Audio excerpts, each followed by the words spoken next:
Good evening, good afternoon, good morning, wherever you're tuning in for this wonderful event, 7 Reasons Why Being on a Board is Good for Your Career. So we all know at the moment, women are and men are struggling to keep up with the current demands of their career because we're in an ever-changing environment. But one of the things that is constant is getting yourself on a board is probably one of the best things you can do for your career. Now, some people have navigated that sphere and they're doing really well, and others still need to put their little toe in the pond to see how it goes. So I'm really pleased today. We've got 2 great speakers. The first one I want to introduce you is Fiona Haythorne, who is the CEO of Women on Boards. Now, what I call her an activist. She's so determined to get so many more women on board, and she's passionate about it. She's enthusiastic about it. So I know you're going to really love her. She's going to do a brief presentation, and then we're going to have one of her sort of someone she had managed to find a position for, Mary. And Mary will introduce herself a bit later on. She'll join us a bit later. But what I really want from you is to put questions, comments, anything you need to know. No comment, no question is silly. It's all about getting as much information as you can out of today. So without further ado, because we were running a bit slightly late, I would like to ask Fiona to join us. Fiona? Good afternoon and welcome. Delighted to be here, and I look forward to, I hope, inspiring you all to take on positions. Yeah, just before we start, I know we have had many conversations. Do you think there's a greater appetite for boards now, for people taking board positions? Well, I think the key point is there's a board position out there for everyone. I'm just getting a bit of feedback. I don't know whether you're hearing the same thing from me. No. Is it clear? Yeah. Okay. There is a board position there for everyone, and for the boardroom matters. It sets the culture, the tone, the strategy of an organisation. So there's a lot of demand for diversity in the boardroom. When I mean diversity, I mean diversity of thought, not just female diversity, but male diversity, and people from different backgrounds with different experiences. So I wish to inspire thousands of people to join boardrooms because it matters. It doesn't matter how old you are.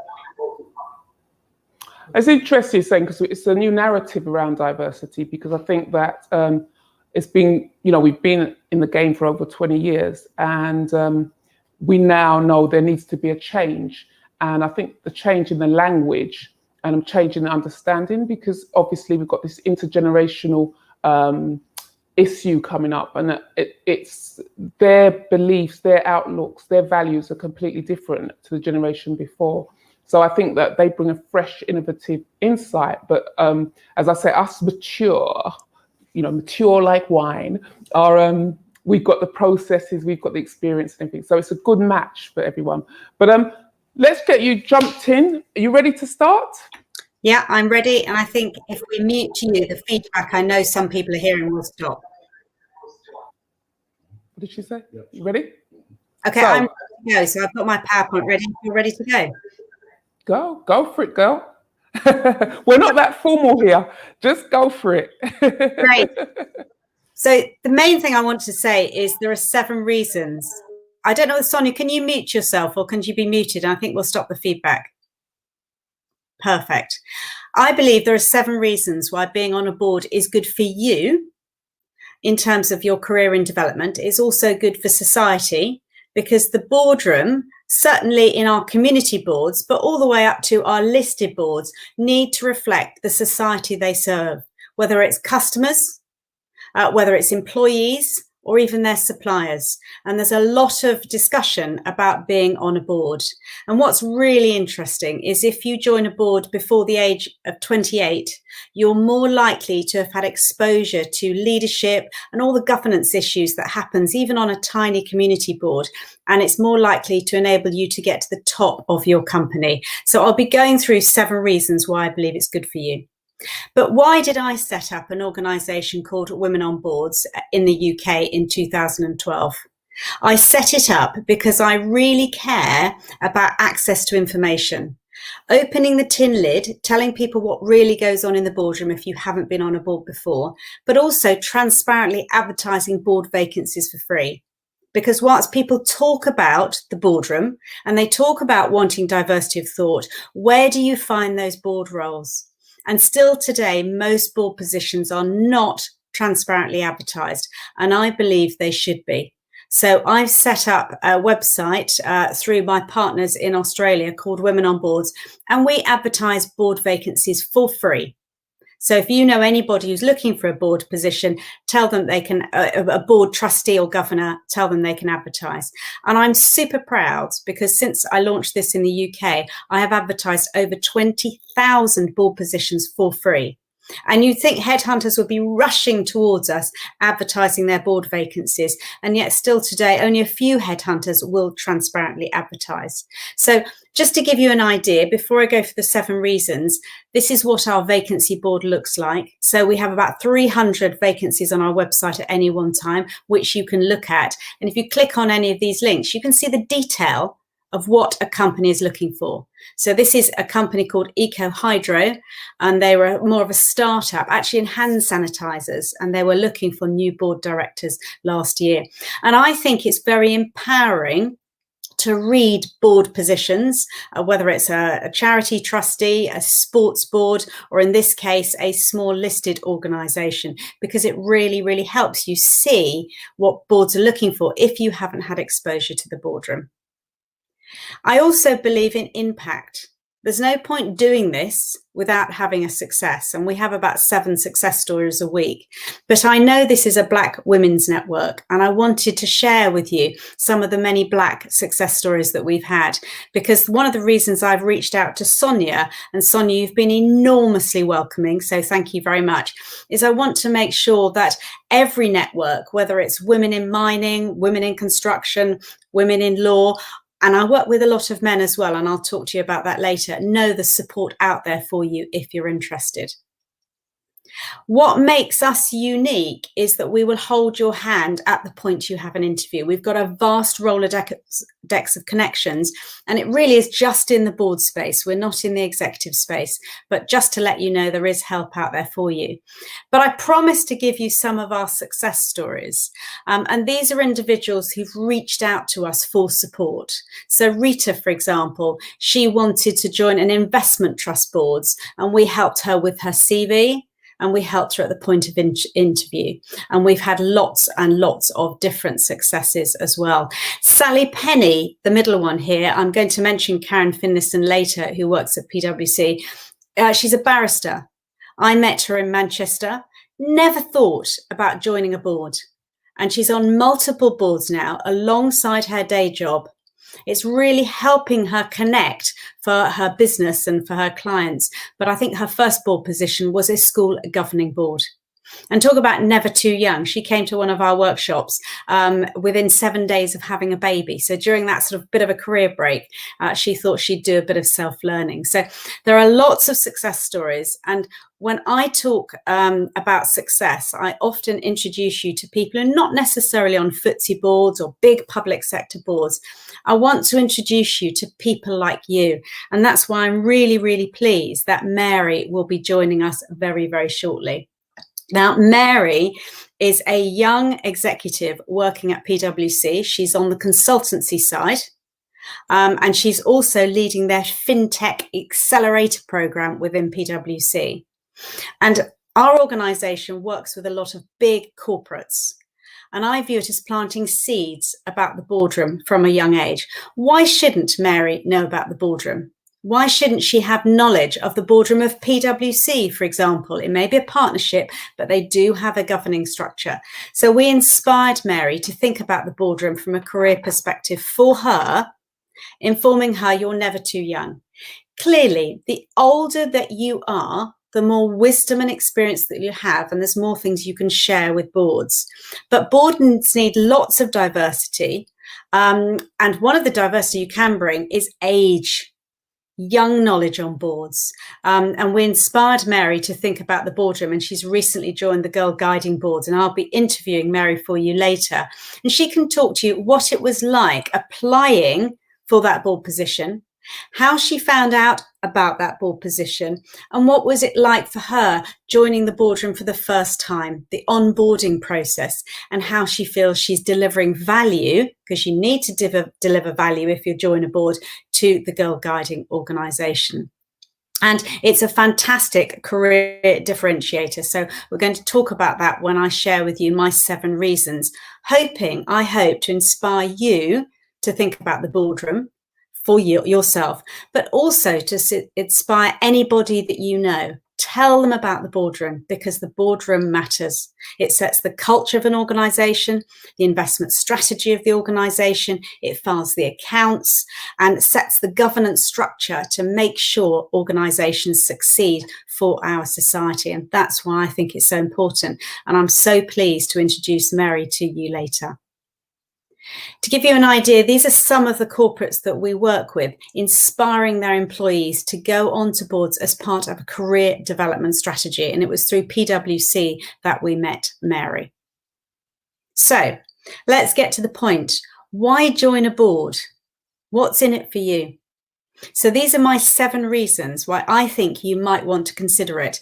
And just to be clear, it may not be for you today, because timing is everything in life, but it might be for you in 5 years' time, 10 years' time, and 20 years' time. Why should it be only those people who know existing board directors who only get access to those board vacancies and join boards? So I want to inspire you today. So the career benefits. This is my first one. If you join a board, it enables you to give back to your community, to do something you're passionate about. Maybe you're really passionate about your local arts theatre. Maybe it's in financial difficulty. We've had COVID. Maybe there's something you can do to bring people back into that theatre. Maybe it's fundraising. Maybe it could be related to strategy. It could be related to finance. It could be related to all sorts of things.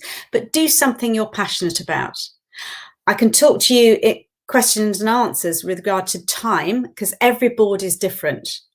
I've sat on a community board called Fight for Sight, which looks at why people are going blind. And I did that because my father has a an eye condition. And that enabled me to strengthen that organisation to improve research on eyes. And I found time. Because all my board meetings were in the evening, and I was able to go to those board meetings, and it was only 4 board meetings a year. So you do have to try to find the right organisation for you, but it's very empowering to give back and support your local community. The second one, if you join a board, depending on what organisation it is, it can allow you to build your market and industry knowledge and show your company that you're ambitious. When I joined the board of Fight for Sight, I didn't know anything about medical research. I joined that board actually because my background is investment management, and because it's a grant giving charity, it gives out money. We have a pot of money that we manage as we're giving out those grants. But it enabled me to learn about marketing, branding. That's not my area of expertise. But sitting on a charity that is rebranding itself was fantastic for me and really put something extra on my CV in terms of knowledge. So that's something, you might learn something different and something new. Career resilience. I love this one. People take career breaks for a whole host of reasons. Are you in the middle of a career break? Are you thinking of taking a career break? Now, women often take career breaks, and they're perfectly entitled to do so if they have children. If you join in that career break a local board, maybe a school governing board, it might be your local hospice, it might be your doctor's regional commissioning group. There's all sorts of boards, your local sports club. Almost everything that you see in society has a governing structure, a board of some sort. and you could go onto those boards. And I say age isn't necessarily a barrier. So consider what you might do if you take a career break. And if you do, you have fantastic continuity of your CV that will enable you to get back onto the career ladder should you want to at a later date. So that's just another idea. Giving you an opportunity to build your career in leadership skills. Are you currently in a job where there's not much room in terms of promotion? Now, maybe you don't want to leave your company. Maybe it has fantastic pensions. Maybe they've supported you in the past. It just doesn't work for you and your partner to move at the moment. So you stay within the company, but you feel a bit, trapped because nobody above you is moving and leaving and creating the space for you to be promoted. So if you're in that situation, if you join a board, remember, if you join the board of, say, your local academy trust, you're floating at the top of that organisation as a leader, possibly way before you can do it within your company. And it can really build your leadership knowledge. If you choose the right board, it's a little bit like taking a mini MBA, a master's in business.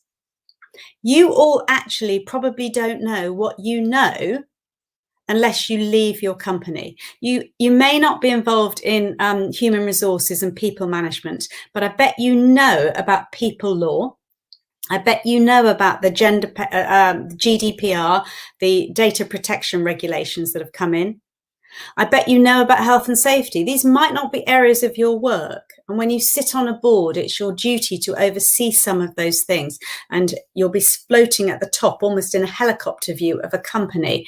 Because if you join a board, you're not managing the company, you're overseeing the company. And I'll talk to you a bit later about what boards do. So my fifth reason, it gives you exposure to executives within other organizations. You're rubbing shoulders, possibly with other leaders, meeting new people. It's a fantastic way to network. When you go back into your company after being in a board meeting, you might be able to speak to one of your C-suite top executives about some learnings you've had in your other organization, and you're showing yourself as a potential leader. So exposure to executives, very, very powerful, widens your network outside possibly your comfort zone. And here's another key one, and this will be really key for Mary when we talk to Mary later, a point of difference on your CV. If you've got two people, let's take PwC an example, two people wanting to be promoted to a directorship position or possibly to become a partner, and you can't differentiate between these two exceptional individuals, it is very likely that the person who's got a board position in the community, only a small board position, might get promoted faster than somebody who hasn't, because they have differentiated themselves. So it's a fantastic point of difference on your CV, not just in terms of a career break, but should you be doing something else as well. And of course, if you have had no board experience, then later on in life, if you want to become a portfolio non-executive director or trustee later, it's quite difficult to do it if you haven't had board experience. Now, being on a charity board is not the same as being on a listed board, but you really do learn about you. You learn about oversight. So those are the career benefits. But that's all very well. Everyone on this call today is unique. You'll all have your own pathway and your own choices as to those boards that you're interested in. So let's have a quick look before I move back to Sonia about the range of board opportunities out there, because that's what my organisation does. It opens up the book and shares with you. There's third sector boards, those unpaid boards. Universities, for example, all have governing boards. Colleges, your local college will have a board. Big colleges, small colleges. The hospital boards. I don't know whether you've heard of non-departmental public bodies, but you might have heard public body. The BBC has a board. Non-departmental public bodies are things like the Environmental Agency, Sport England, taxpayers' money, your money that funds grassroots sports. And we need diversity on those boards. You've got housing associations. I bet you know a housing association in your community, all the way up to an enormous big housing associations like the Peabody Housing Association. Again, diversity of thought. Prison boards. And then, of course, you've got the private sector, the listed, you've got subsidiary boards, startup boards. And those are all the things that you could get your teeth into. So what we like to do via a vacancy board is show you a range, show you aware of what's available. Now, if you want to join a board, you need to know really what a board does. You need to understand your duties, responsibilities, and liabilities. Most people actually learn about the boardroom on the job. But if you haven't had exposure to the boardroom, it will be harder for you to sell your board value add. So demystifying that's really important. You don't need to go on a big governance course and get a big certificate. It's lovely if you can afford to do that. Lots of people get board positions from who they know. Boards are beginning to open up to people that they don't know, thankfully, beginning to, but you will need to understand your responsibilities and liabilities, and we can help you there. You'll also need to understand, what does a non-executive director really do? Because you've got a duty to file your accounts, but you must make sure that you understand it's noses in and fingers out, because you're not there to run an organisation, and therefore your behaviour matters, and understanding your personality and how you can support an organisation. And I'll show you a couple of slides briefly in a minute. Headhunters are often not involved unless they're really big organisations. So don't think headhunters are the only thing that you need to know about. There's masses of opportunities out there, and most of our 3,000 success stories in the UK come from who you currently know. And just going up to somebody and saying, I'm really interested in your board. Are you looking for somebody like me? And then it's also about doing yourself justice and writing a good board CV. And that's really what my organisation specialise in. So if you're interested, I'm very happy to help. But don't overcomplicate it. Sonia and I were discussing this. Boards only do two things: conformance, abiding by the law, following health and safety regulations, filing your accounts with Companies Act, making sure you're doing the right thing by your regulator, whoever your regulator is. And the other thing is performance, strategy, and stargazing. And if you join a board, you're either one type of governor, trustee, director, or another type. And there's various multiples within that. So you're there to scrutinise, challenge, and support. How a director is selected, there should be a selection criteria, and more boards are putting clear selection criteria. It shouldn't just be about who you know, but it is about your personality and understanding the boardroom and your skills. And what I want to do is to give you all confidence to be a convincing self-advocate. And if you need help, Sonia is kindly introducing you to my network today. But don't oversweat it. Boards are looking for people with common sense. Yes, they want to know your sector knowledge, your professional expertise. If you've had board experience before, will help, but there's lots of ways to get a board position. So be confident and be brave. I do lots of podcasts. Sonia does some super podcasts, which is how I came across her. But one of my favourite podcasts is Karen Finlayson, a black partner in Leeds, talking about engaging with Doncaster College and why she's on multiple boards. And it's great to see her career accelerate at PwC. So lots of help. We'll help you if you're interested. It's about getting started, that seed of idea, how you'll add value in the board, understand a vacancy board and how to connect to get your own vacancies, and then director connections and getting serious. And that's where we'll help you if you're interested. But I just want to inspire you today. I've got lots of guest presenters, and I think diversity in my presenters is very, very important. So people from Scotland, people from Wales, people from Manchester, and Sonia, who was based in London, but is now based in Sheffield.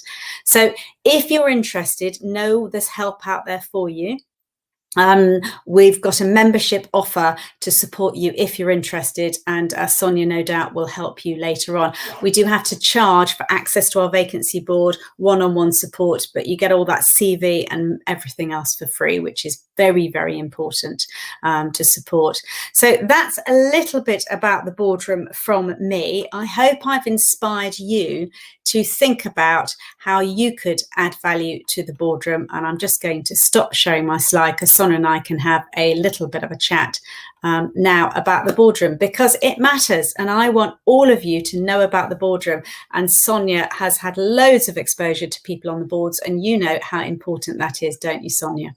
Yeah, I think I think one of the challenges for people to take that first step.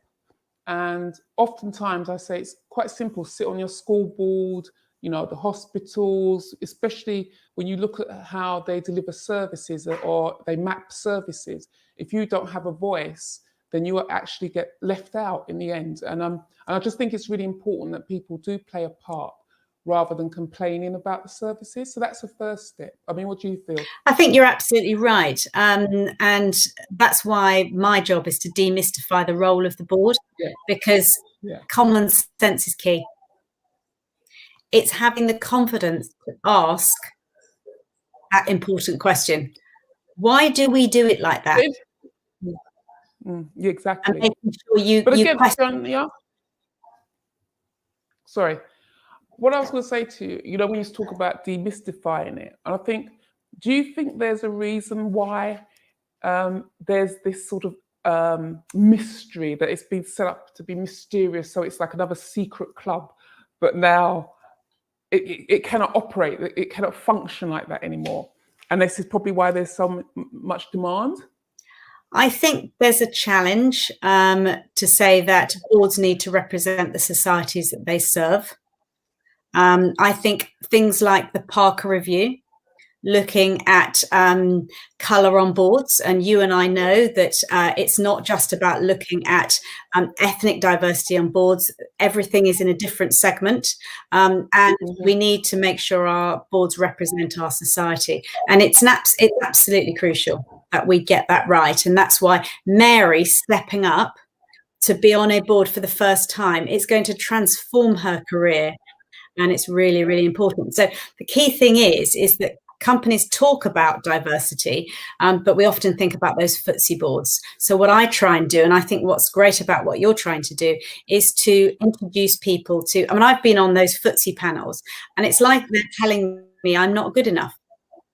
No, that's not good enough. Get different voices. But isn't that feeding that imposter syndrome mentality, isn't it? When you say, oh, I'm not good enough, I'm not good enough. Yes, and there's something called minorities, male minorities, female minorities, often feel they need to be competent before they're confident enough to take a stretch job. And if you're joining a board for the first time, it's a stretch because it's different. So it's key to give them that competency.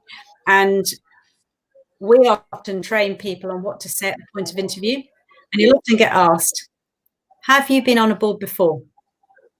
And the answer should always be, I've had extensive exposure to the boardroom, because the chances are you have.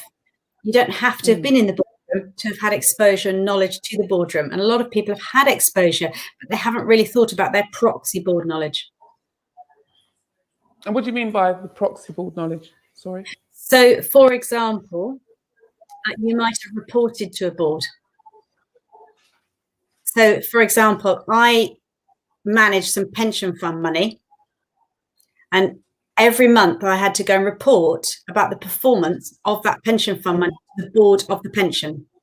Now, I would have said, if somebody asked me, I have no board exposure. I've never sat on a board. The reality is I'd attended multiple board meetings. Now, if you're on a board, you're normally on a committee. I wonder how many companies you've had exposure to committees, a risk register, a financial committee, a marketing committee, all of which reported into the board. The minute you think of it like that, you actually have had proxy board experience.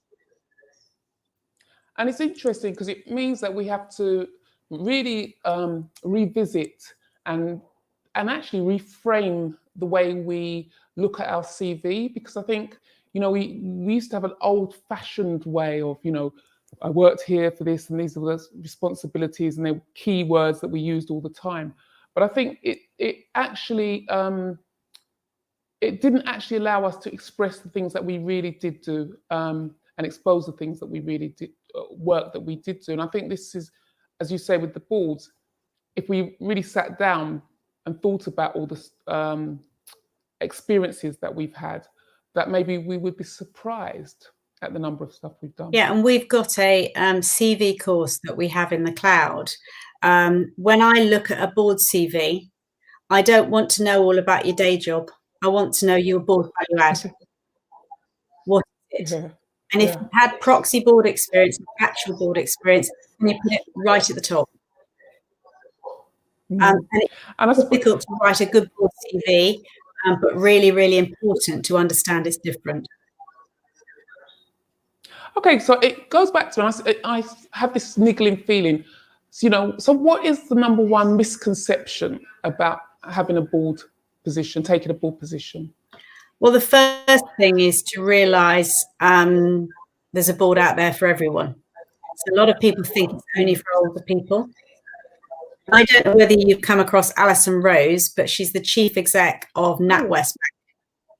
Now, I asked Alison Rose, when was the first board you went on? She was 15 years of age. She was a lifeguard in the southwest of England, and somebody wanted lifeguard representatives on her board. So I think the misconception is it's not for me. And board positions historically were passed around by who you knew. And some say, oh, you'd be great on our board. Oh, I don't know anything about the board. Oh, yeah, I'll explain to you. I'll help you. Whereas actually, we want everyone to think, no, I'm entitled to be on a board. It's not difficult. I can read a book, asking sensible questions. And that's thinking about that. And a lot of people think they need a certificate. They need to be an expert. They need to have sat on boards before. Not true. And that's what our Get on Board workshop's all about. And it's interesting because I remember when I sat on the Ministry of Defence board and I was invited, and you know me, I don't even think about it. I was just like, oh yeah, no worries, I'll go and do this. And then rocked up, and you had all these admirals, all these really high sort of positions, and I was like, oh, what have I done? Because I just thought I'm rocking up to another meeting. And I remember them going around the table for everyone to do their introductions, and someone was doing a presentation, and one of the guys said, stop, you're out by 0.2%. That means your presentation is flawed, therefore there is no point going on.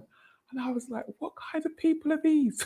And then they came to me and I was like, well, let's just get on with it. I mean, I killed it, but the reality is they wanted something different. And I remember the head of HR said, it was really refreshing because he said, why don't people want to come, especially like diverse communities want to join MOD? And I said, you're just not sexy enough. Why would they want to come and join your organisation? And he said, that's stuck in his head. I don't know whether Mary is here yet because we're going to be talking to Mary, but what's crucial, people say they want diversity of thought on boards, but they need to onboard people and welcome them. They need to be consciously inclusive.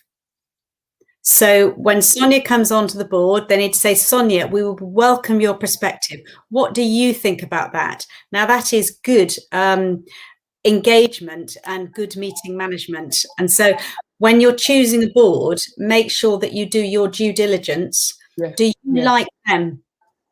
Because you're collectively responsible for what happens in that organisation. And do you want to sit around the table with somebody who doesn't respect you, doesn't want you? And I remember talking to Karen Finlayson at PwC about this, and she describes herself as a beacon of light. She has a strong sense of self. She doesn't mind if people don't want her there because she understands what she's there to do. Mm-hmm. And I don't think it's having that confidence in the personality because, you know, they always talk about corporate culture. We want you because we're looking for creativity and innovation. But if it hit them on the head, they wouldn't even know what it was, you know? And so I think that times are changing and it's almost as if we've got to change just as much as the companies have to change. We have to change the way we think as well, and about how we present ourselves and how we show up. I think that's the most important thing. How do we show up? And if they talk about inclusivity, you know, then do I belong? That's the thing you've got to remember. Do I belong here? And that's the key. Yeah, and it's so important that I remember talking to somebody who was joining the board of a large university in the northwest of England, and she was a little bit scared about her interview, and she said, "I'm really worried. I don't know anything about university boards." And we give morale boosting chats to get people over the line, and we said, "Janet, don't worry about that, because they're not employing you for your knowledge of university governance. They've got loads of those. They're employing you because you're one of the largest employers in the northwest of England. They're employing you for your change management skills. They're employing you for your engagement digital knowledge with young people. Why are they doing it?" And that's what helps people get them over the line. I looks like Mary's here, which is great. If you want to bring Mary in.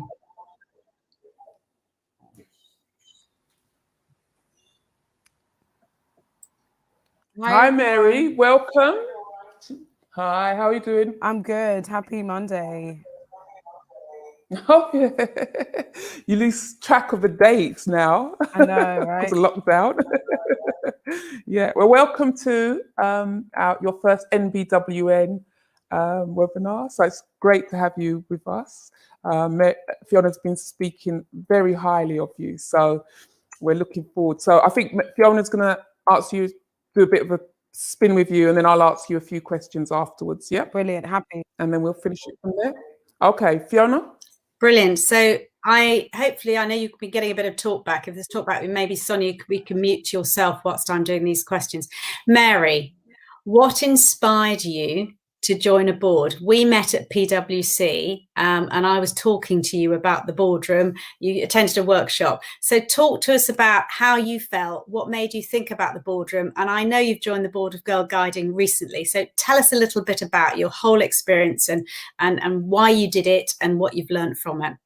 Yeah, sure. Thanks so much, Fiona, and great to speak to everyone today. Hope everyone is safe and well. I'm really honoured to share with you all. For me, joining a board was a really conscious decision. I felt like I was at the stage in my career where I really wanted to have utilized the experience and skills that I'd gained to date as a consultant, and all the other things that I do outside of work as well, and really provide a charity with the support that I think they really need. And I wanted to find a charity that I had an affinity with, a passion with. And when I was approached about this opportunity with Girl Guiding, I thought it just sounded so perfect. So I was a guide and a brownie when I was younger.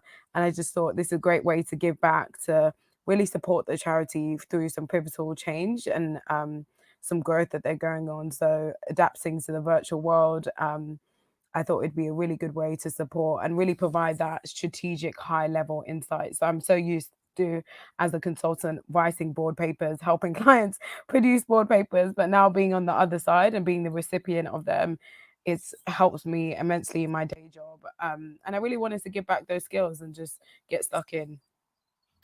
So how did you hear about the board position? Because most boards don't transparently advertise, and we want more people to tell everyone they're interested in a boardroom so that somebody taps you on the shoulder. But I think you saw it on LinkedIn or somebody approached you. So how did that happen?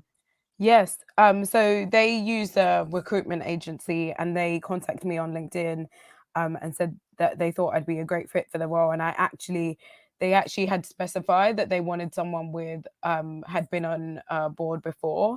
So I immediately said, I don't think I'm the right fit. And they said, actually, we think your profile is great, so just interview anyway. And I have sat on a youth board before for a charity.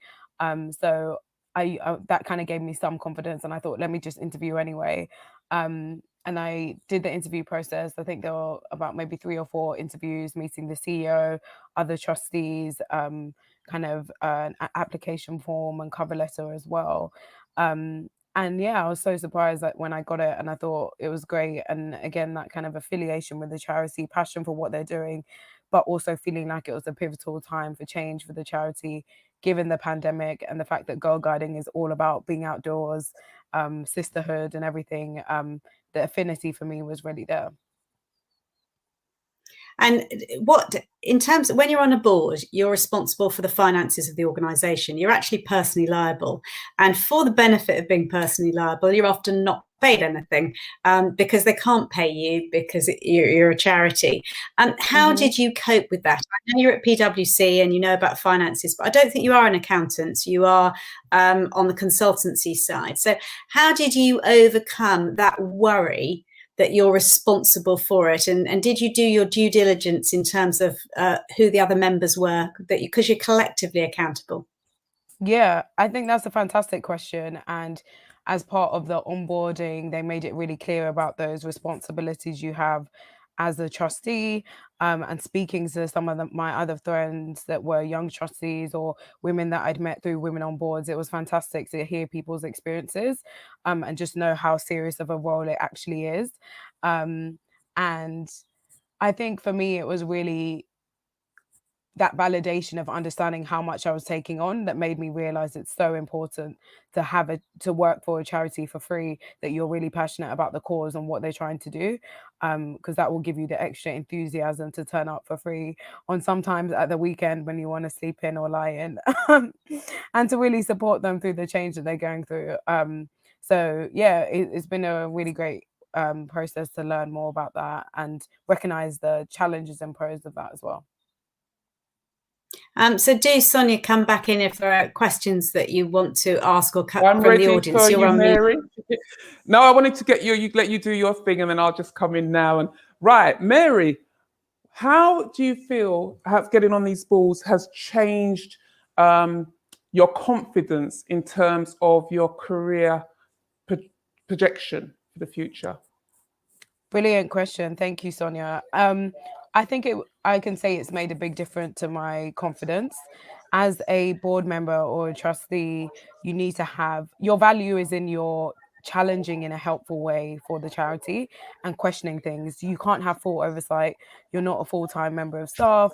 And just being able to challenge things that you don't think add up, or question the ways of working or the ways of things of being done in a helpful way based on your experience and any hunch that you have, is really helpful.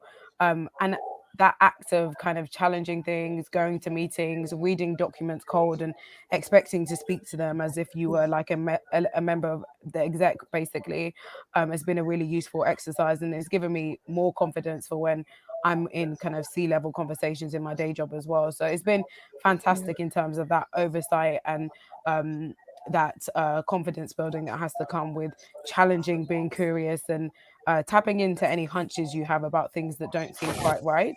And I would say additionally, yeah, it's really hard. Like you're not part of the business, but you're expected to be vested in kind of the business and the charity doing the best that it can. So really knowing where you would like more information or you would challenge the way things are done is really important as well.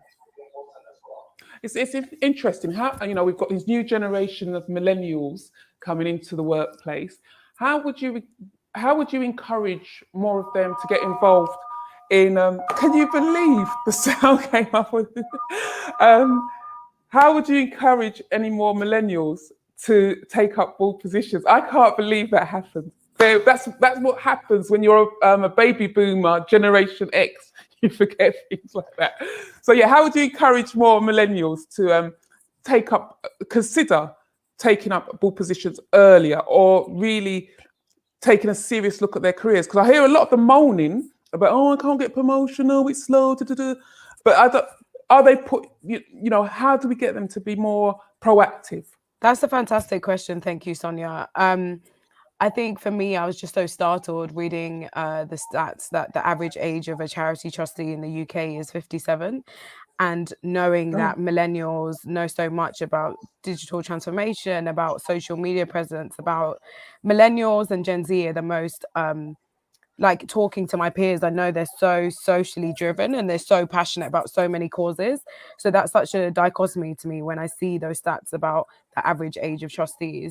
So I'm really passionate about encouraging more people to take board positions, not only because of the soft skills they will develop, but the direct benefit of how they're able to work with charities that they know and love and really drive commercial decisions. So I guess to any millennials or Gen Z listening, don't wait till you're 57. There's value that you can add now. Your perspective is really useful, and I think people really overestimate the amount of experience that you have, and even your diversity of thought that you bring, regardless of whether it's from your age or your race or your background, is really, really useful. And a lot of charities are looking for that divergent thinking. So would really encourage people to just apply and push themselves as well. And it's interesting because, as the world becomes more socially conscious and people are more, you've got the, what is it, environmental, climate change, all of these things that, become incredibly important as the world goes on.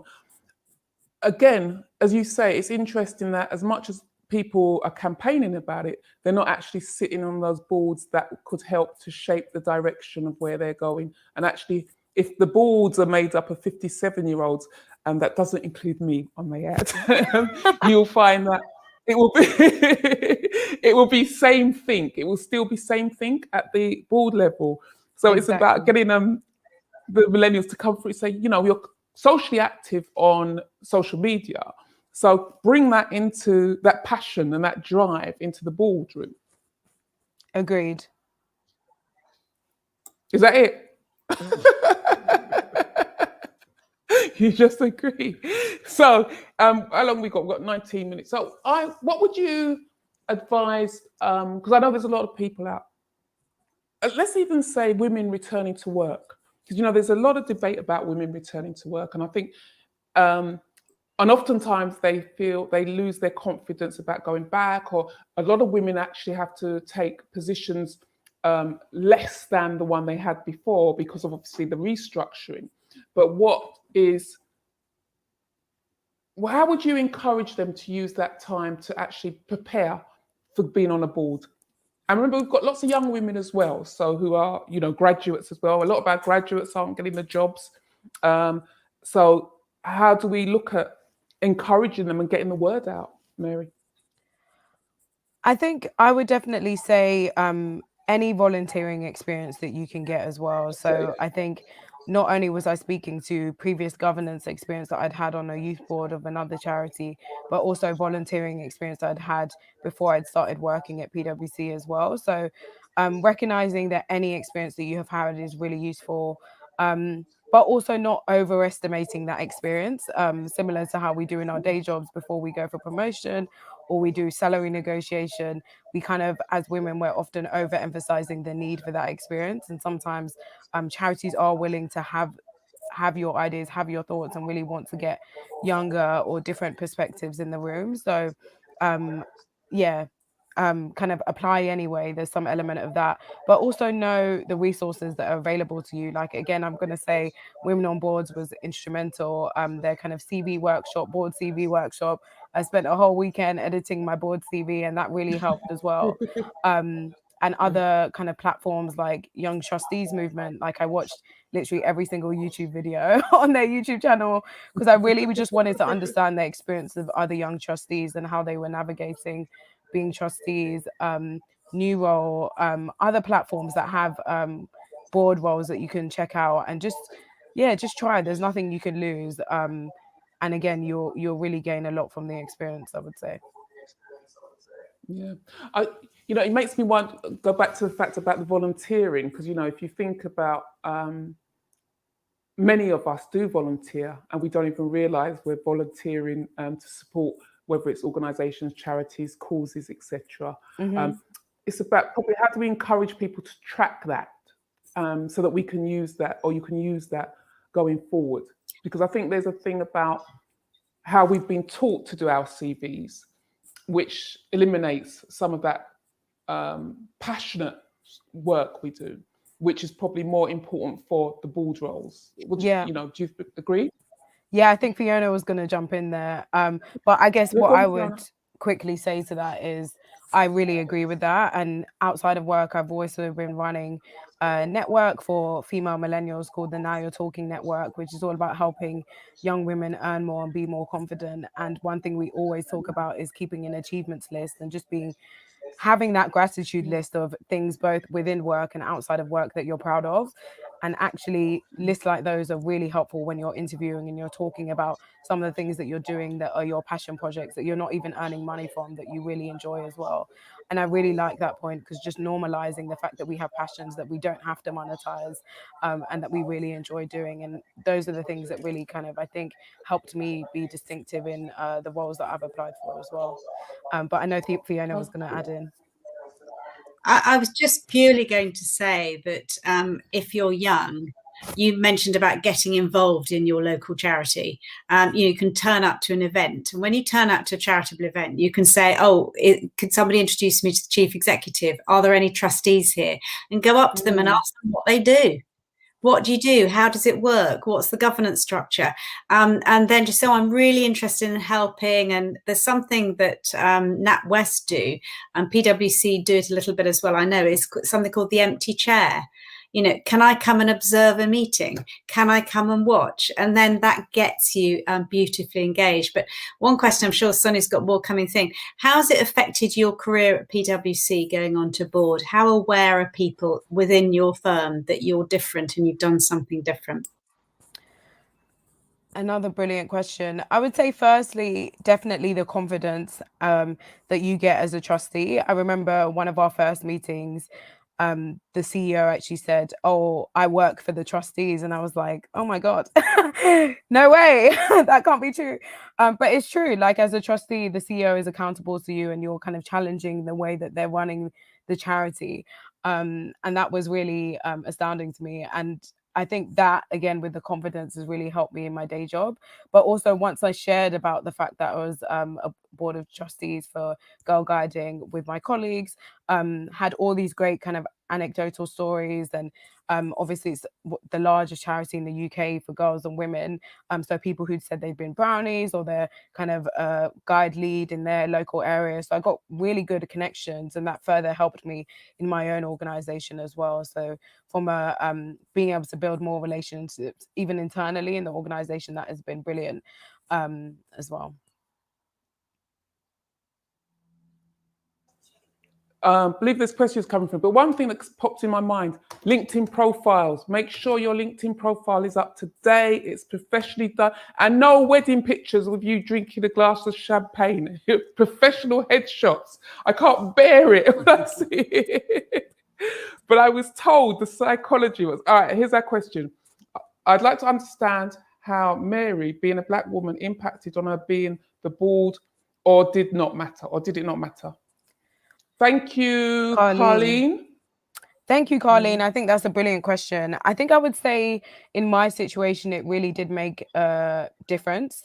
So the role that I came in, they particularly were looking for some particular skills as they were getting on onboarding 4 new trustees, and they were looking for skills around diversity, inclusion, digital transformation. And those were things that my whole day job is about: digital transformation with financial services companies. So that ticked that box. And diversity, inclusion, I've also been running the Multicultural Business Network, which is one of our employee networks at PwC. So ticking both of those boxes and being able to translate those experiences for the charity, I would say being a Black woman has been absolutely beneficial, being able to provide that different perspective with the charity that has really got a vested interest in changing the makeup of its organization, particularly at the senior leadership levels, and also with volunteers. I think I'm sure it's fine to say this, but for anyone who knows Girl Guiding well, the archetype of Girl Guiding is kind of like middle class white women. A lot of the meetings take place in churches, and we're going through a really exciting time. We literally launched our diversity and inclusion statement last week, which is really about rebranding Girl Guiding. We want to make it inclusive for girls all around the UK, regardless of background, regardless of faith, regardless of what they look like. And I'm super excited to be working with the board, other trustees and the execs at the charity, and provide my perspective around, does this language feel right? Are we doing the right thing? Are we going far enough with our D&I strategy? And I know that from a D&I perspective, more and more charities and companies are thinking about diversity and inclusion. So any Black women on this call today... Sorry to cut you. Yeah, sorry. Sorry to cut. We've got one more question. So we've only got about 2 minutes left. So I want to get that second question in. Yes. I'd like to ask Fiona, not everyone is extrovert and confident like you. Mary or Sonia, how would you encourage a shy introvert person into this environment? We've got about 2 minutes. Wow. I would say I'm like a bit of an extrovert introvert. So it depends which day you find me on. But I would say, especially now, I say the time for introverts is right now. A lot of these meetings are happening virtually. That is a little bit easier as well. You're not traveling to another city or something to meet people. You're probably interviewing virtually still as well. So this is really, if you're an introvert, this is your time to shine in networking, building relationships, and interviewing as well. I would just add to that very, very briefly, is diversity is all forms of diversity. The last thing any board needs is a load of extroverts. You do need somebody who's going to look at one aspect, and if they ask only one question, but that's the killer question, that's really, really important. So understanding your board value add and selling that is really, really important. So there's absolutely a room for all the cognitive diversity of the brain in the boardroom as well. Again, it's just about how you present to yourself and being very clear that you understand your value to the boardroom. And you cannot get that diversity in girl guiding without a Black woman on that board. It's crucial, and that's why it's so important. And brilliant to hear that news. All right, so as we wrap up, I mean, it's been fantastic, and I hope our audience has received some great tips, ideas, insights, and have been inspired to take action, even if it's just to open the website on Women on Boards. But in 142 Twitter language, I'll have your final words from Fiona and Mary, and then we'll shut down. And I look forward to speaking to you again. Go on then, Fiona. 142 Twitter. My final word is there's a board place out there for everyone. And if you need support and help via Sonia's network or mine, just reach out. And I wanted to do this today to show you I may be a white woman. Don't make assumptions on my background, but we're here to support. We're here to support all. And I'm super pleased that Sonia invited me today and that Mary, and I can showcase Mary's brilliance and why our country needs more women like Mary. Thank you. Thank you, Mary. Amazing. Mary, you're 142 Twitter, because I know you can chat. I definitely can. No, I would echo what Fiona said. Feel the fear and do it anyway. Apply for the role. I didn't think I would get it, but I did. And I know that everyone on this call can too. Brilliant. Thank you. Well, I'm sure somebody got something out of this. It's a pleasure, Fiona. Thank you, Mary. Thank you. It's nice to finally meet you. It's been a pleasure, and I'm just looking forward to seeing that we're going to see more women and men taking up board positions, and with the help that we have for them, because we didn't have this help before. So it's out there. There's no excuse to say I didn't know what to do or where do I go? It's all there. So as I say, catch me at www.nbwn.org or at NBWN Talks. So have a great evening, and I shall see you at our next event. Take care. Thank you. Bye. Thank you. Thanks, Mary. Thanks. Yeah. Bye-bye. Okay. Right. We all off?